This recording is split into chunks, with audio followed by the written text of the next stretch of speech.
Hey guys, Sam here. Today we're out in the Hauraki Gulf. We're at Great Barrier Island and we're just out here in my Kingfisher 510 Minicat. Just want to talk to you guys about my Minn Kota. It's a rover, 80 pound, and that's powered by a BLA 24 volt lithium battery.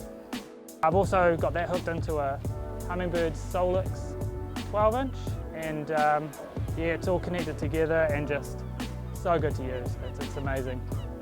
I just thought I'd talk you through 3 quick tips that I've found that work for me when I'm fishing. If you're a beginner and you haven't used one before, I think these might help you guys and get you up and running quicker. So one quick thing that I've found when I'm using my Minn Kota is when you're arriving to your fishing spot, you want to be really quiet. So a good thing to do is to show up quietly, turn your engine off and use your Minn Kota to get in there quietly so you don't spook the fish. Sometimes you go in there loud, it turns the fish off and they don't tend to bite.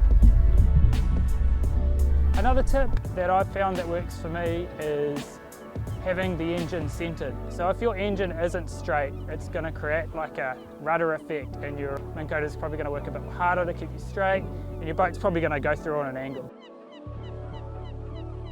My last tip for you guys is speed. So when we're cruising through the shallows casting lures, I tend to use number 3, depending on how much current I have.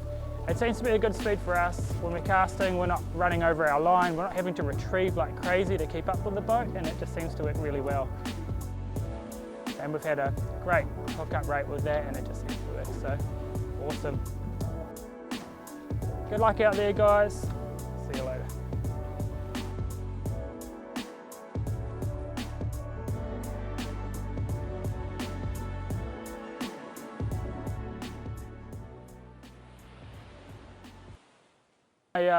We're into a fish. Is it good?